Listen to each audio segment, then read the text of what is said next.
what do you think of when you hear the word authority?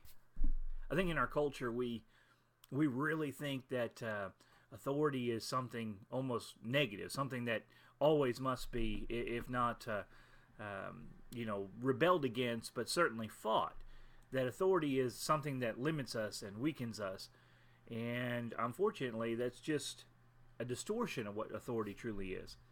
My name is Nick School. I'm from the Three Forks Church of Christ, and in this little devotional, I just want to talk about authority from the perspective of God, and some of the things that maybe we miss when we take our earthly and worldly view of authority and try to think about authority from God's perspective.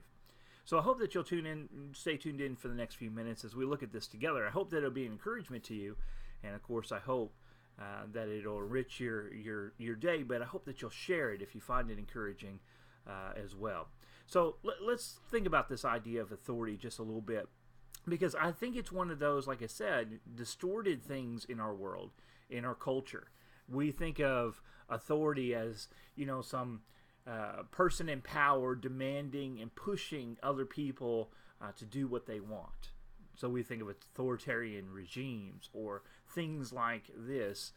And we often think of authority from position. And actually, we'll look at that in our next little devotional, so hopefully you'll tune into that. That'll be on this coming Thursday. But I want to talk about something I'm going to call the expert principle. And I want to set it up by looking at a couple things from Scripture together. And the way we'll do this, and hopefully it'll be helpful to us, is to remember back and to look back. And we won't spend the whole time reading, so you can go back and read this, but the Sermon on the Mount, and we'll be focused on Matthew's account of it, Matthew chapter 5, 6, and 7. And in that picture of that great sermon, and Jesus just teaching these people all it is about being, children of God and being a part of the kingdom, and about attitude and about how we think and what we focus on in this world, how we judge appropriately and not judge appropriately, how we can't harbor hate, and how it matters what we think inside, not just what we do on the outside. And he has this tremendous picture of not just law, but almost like philosophy and life, and all these things just pouring off the pages as we read this great sermon. And we get down, and that should say verse 29 there at the top, but we get down to verse 28 and 29 of the book of Matthew. And after he had preached this tremendous sermon, it says, "And so it was when Jesus had ended these things that the people were astonished at his teaching, for he had taught them as one having authority, and not as the scribes." And I think about this text, and I want to make sure that we kind of capture a little bit of what was happening in that world. The Pharisees, the scribes, they were the educated. Scribes had to handwrite. There were no printing presses at the time. There were no computers. They wrote manuscripts.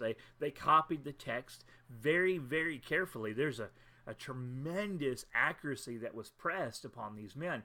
But they spent their whole life doing nothing but reading and writing the law. They knew the law. Okay? And when you're thinking about this, here is this group of people, just common everyday people from all walks of life, from farmers to the poor, to maybe some traders and those who have some money. And there's probably Pharisees and Sadducees in this crowd, but it's just everybody. And the people, it says, were astonished. They were amazed at his teaching, for he had taught them as one having authority and not as the scribes. So what does it mean that he taught them as having authority?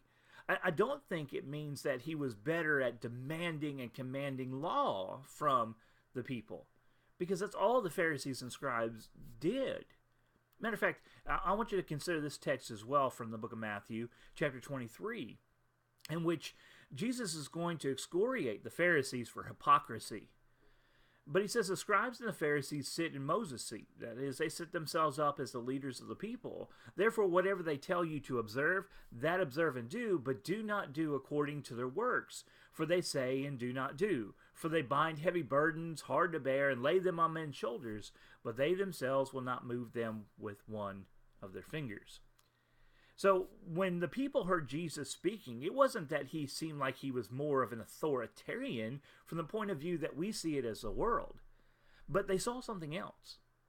And I believe that they saw what I'm going to call, and we already referred to as the expert principle. And and demonstrate this, think about a courtroom scene. Think about Law and Order or whatever drama that you may have seen where it involves a courtroom, a movie, so forth.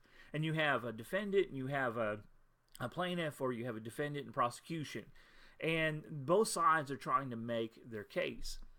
And say for this example, there is some question over DNA. So someone offers up DNA. In order to argue it, the lawyer is not sufficient. So he brings into the courtroom a biologist or a geneticist, and he puts them up on the stand. And he goes through their credentials and asks them questions so it's in the court record.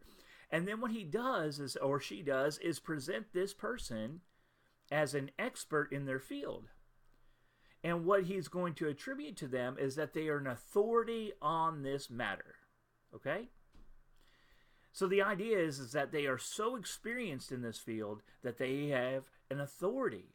Not an authority by position per se, but an authority by experience and by resource. They are the resource. They are the expert in this field. And I think that's what the people in Jesus' day saw in Jesus. When he was speaking about life, and he was speaking about some really hard things in that text, they didn't see that authoritarian that they saw in the scribes and the Pharisees just commanding them and telling them what to do. Though that element is there, they saw someone speaking out of a different resource. They saw an expert, not only on the subject matter, but on life. When we think about Jesus, I don't know how often we think about this, but I really want to stress this. He taught them, he teaches us as one who has authority. Not just a right to say yes or no or something's right or wrong, but he really teaches us from the point of view that he is the expert in this field of life. After all, he created it. He sustains it, according to Hebrews 1. And he came and he put on this flesh just as we live in and lived it. So when we talk about Jesus and authority, we're not talking about someone who is, usurped authority. We're talking about someone who has it by the essence of who they are, that they are an expert on life. And that is certainly someone that we should be willing to listen to. My name is Nick Skula. I'm from the Three Forks Church of Christ. Glad you have tuned in.